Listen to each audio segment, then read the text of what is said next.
Baru-baru ini seorang ustadz muda menyampaikan ceramahnya yang kemudian viral dan kontroversial lantaran menyebut Nabi Muhammad di masa mudanya sebelum masa kenabian pernah mengalami kesesatan.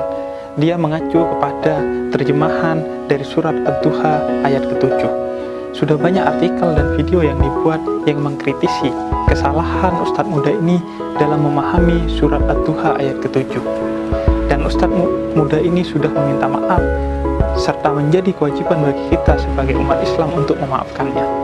Namun, dalam vlog kali ini, saya ingin mengulas tentang sesuatu aspek lain dan bisa jadi lebih mendasar tentang apa yang perlu dikritisi dari pernyataan ustadz muda itu. Minimal ada 3 kesalahan mendasar.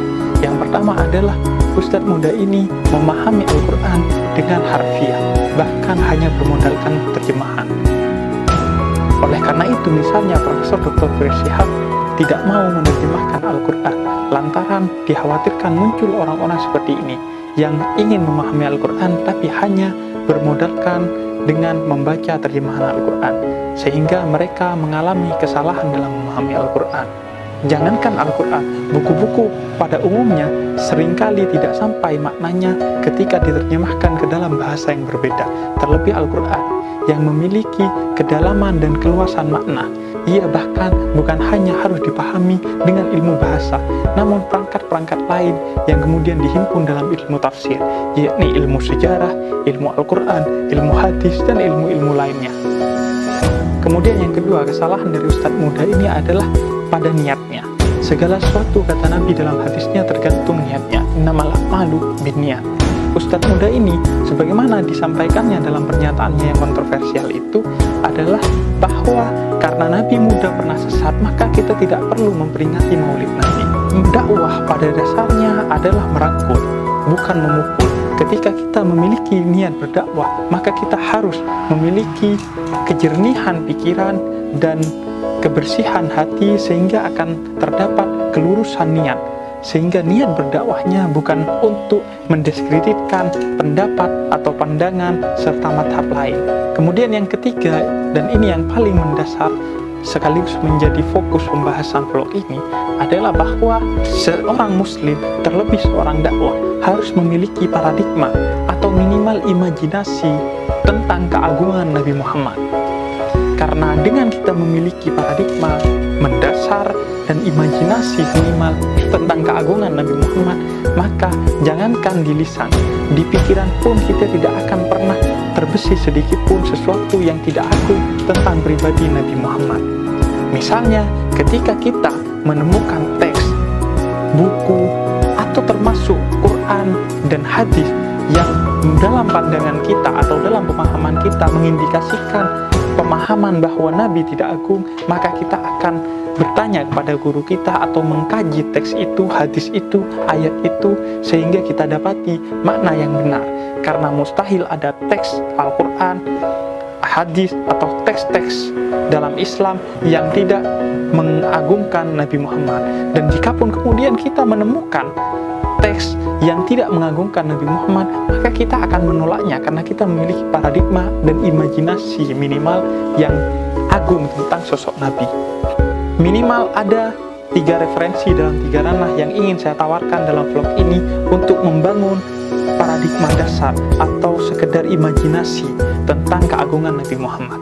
Yang pertama adalah secara teologis, yakni melalui Al-Quran. Saya sudah membuat vlog yang tayang sebelum ini, Anda bisa menontonnya, yang memperlihatkan bagaimana Al-Quran menggambarkan tentang keagungan Nabi Muhammad dalam banyak ayatnya.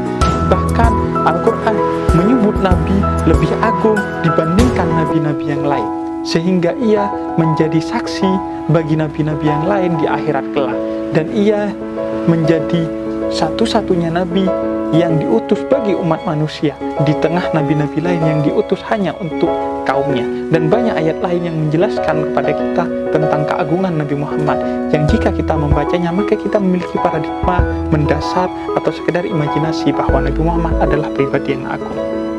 Kemudian yang kedua adalah referensi yang bersifat tasawuf, yakni dari para sufi, mereka yang merujuk kepada hadis-hadis, baik hadis-hadis kursi maupun hadis pada umumnya.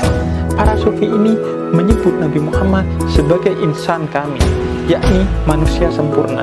Nabi Muhammad adalah manusia yang paling sempurna dalam menyerap dan memanifestasikan sifat-sifat Allah di muka bumi ini. Ketika kita mengetahui dua sifat utama yang agung dari Allah, yakni Ar-Rahman dan Ar-Rahim, maka Nabi Muhammad adalah pribadi di muka bumi ini yang paling Rahman dan paling Rahim dalam kehidupannya, sepanjang kehidupannya.